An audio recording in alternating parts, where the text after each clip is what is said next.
자신감에 차 있으나 뭔가 거만해 보이고 자기 중심적, 자기 과시적이며 공감이 부족한 사람. 그리고 남들로부터 과도한 찬사와 인정과 칭찬을 받기 원하며 이것이 타인으로부터 충족되지 못할 때면 관계를 끊고 타인을 사정없이 깎아내리는 사람이 있습니다. 바로 이런 사람들을 자기애적 성향의 사람이라고 합니다. 한 가지 미리 말씀드릴 것은 저는 제가 주위에서 경험한 이러한 성향에 부합될 만한 사람의 예시를 들지 않습니다. 사람이란 어느 한 질환으로 그려지기 힘들기 때문이고 자기애성 성격 진단을 받았다고 해서 증상이 100%로 다 들어맞는 것이 아니기 때문입니다. 또 치료적 세팅이 아닌 이러한 개인적인 공간에서의 임의적인 판단과 표현은 위험할 수 있고 혼란을 가중시킬 수 있다고 생각하기 때문입니다.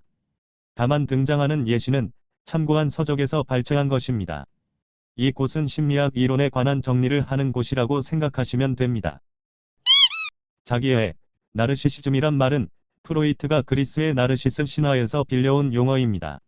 나르시스는 연못에 비친 자기 모습을 사랑하다가 자신의 이미지가 결코 만족시켜 줄 수 없었던 갈망으로 인해 죽음에 이른 인물입니다. 오늘은 이 나르시시스틱한 사람들의 특징과 주된 정서체계를 알아보도록 하겠고 다음 시간엔 원인과 대응법에 대해 살펴보도록 하려 합니다.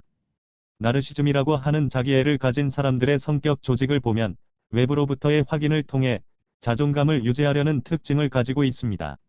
여기서 한 가지 유의할 점은 자기애성 성격이나 병리적 자기애라는 용어는 자기 관심에 대한 지나친 불균형적 상태를 말하고 일반인들이 보통 느끼는 인정받고 싶은 마음이나 비난에 신경 쓰는 것과는 구별이 되어야 한다는 점입니다. 그러면 이렇게 자기애적으로 조직된 사람들의 특징을 보겠습니다. 남들에게 어떻게 보일까 하는 점에 과도하게 매달리며 사랑이 없고 남을 기만하는 자신의 모습을 남몰래 느낀다고 합니다. 사이코패스와 달리 이들은 폭력적이거나 극단적인 병리 상태에 빠지지 않거나 병리가 있더라도 그 양상이 다양합니다. 대부분의 사이코패스는 자신의 충동을 물리적인 행동으로 쉽게 옮기는 반면에 자기의 성향을 가진 사람은 냉정을 잃지 않고 그렇게 큰 피해를 입히지 않습니다. 왜냐하면 자신의 광기를 받아주는 샌드백과 같은 누군가가 있기 때문이라고 하죠. 피해자인 당사자와의 관계에서가 아닌 외부의 눈으로 보면 그는 일견, 건실한 사람으로 보여질 수도 있습니다.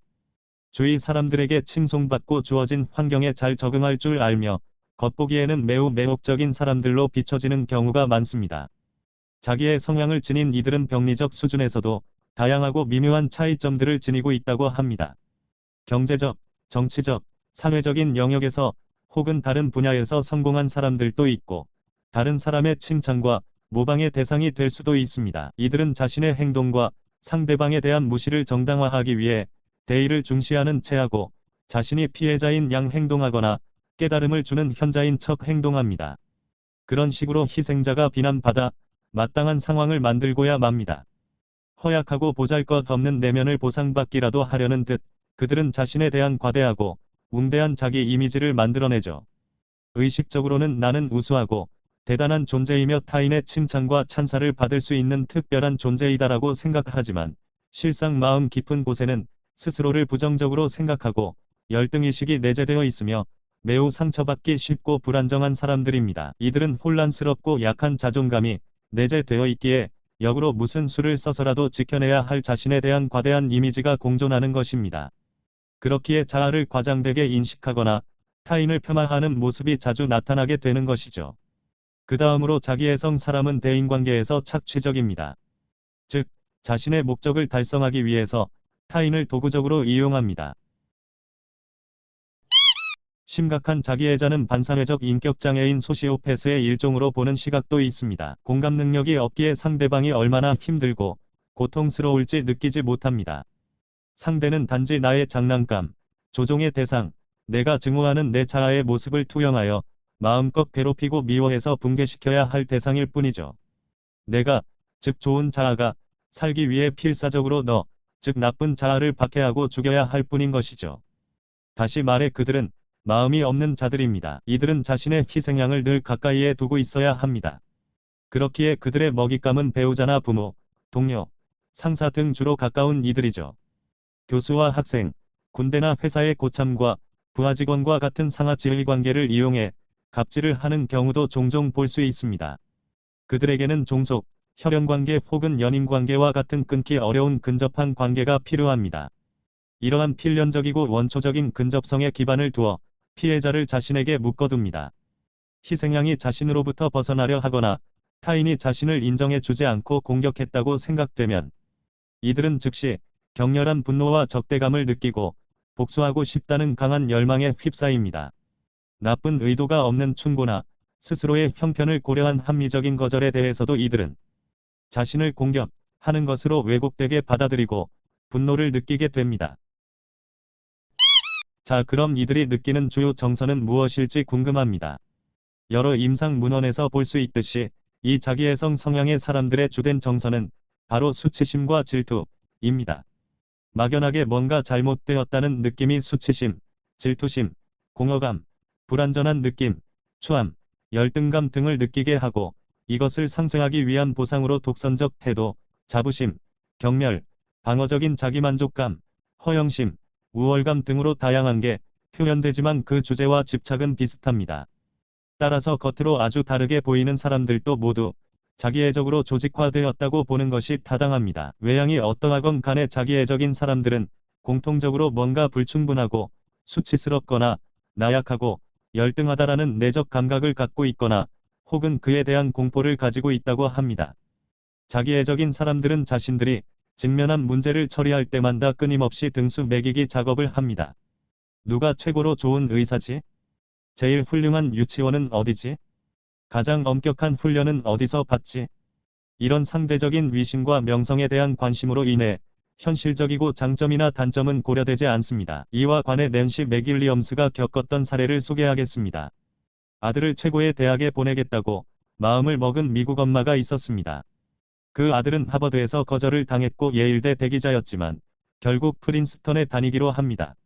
물론 그 엄마는 만족하지 못했습니다. 1년 내내 하버드에 자기 아들을 전학생으로 받아달라고 졸랐고 결국 하버드로 학교를 옮기게 됩니다. 사실 아들의 전공 과목은 하버드보다 프린스턴 교수들이 월등하게 훌륭했고 프린스턴 졸업생이 하버드 졸업생보다 더 주목을 받았다고 합니다. 여기에서 이 엄마는 사람들의 일반적인 평가를 아들의 대학 재적응에 대한 어려움과 실제적인 장점보다 더 우선시하였고 결국 아들을 자기애적 연장선으로 사용했다고 보고 있습니다.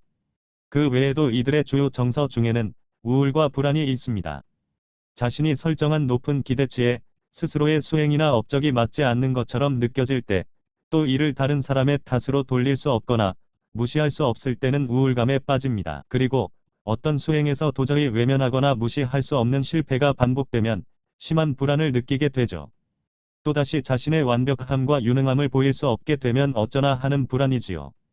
이렇듯 허영심과 거대 자기를 드러내는 자기애적 문제를 가진 모든 사람들의 내면에는 자의식과 수치심을 강하게 느끼는 내면, 아이를 감추고 있으며 우울하고 자기비판적인 자기애적 문제를 가진 모든 사람들이 마음속으로는 자신의 존재에 대한 거대한 환상을 품고 있음에 주목할 수 있습니다. 자기애적인 사람들은 완벽주의적이어서 자신이 틀릴 수 있다거나 혹은 다른 사람에게 현실적으로 의존하고 있음을 표시하는 감정이나 행동을 회피합니다.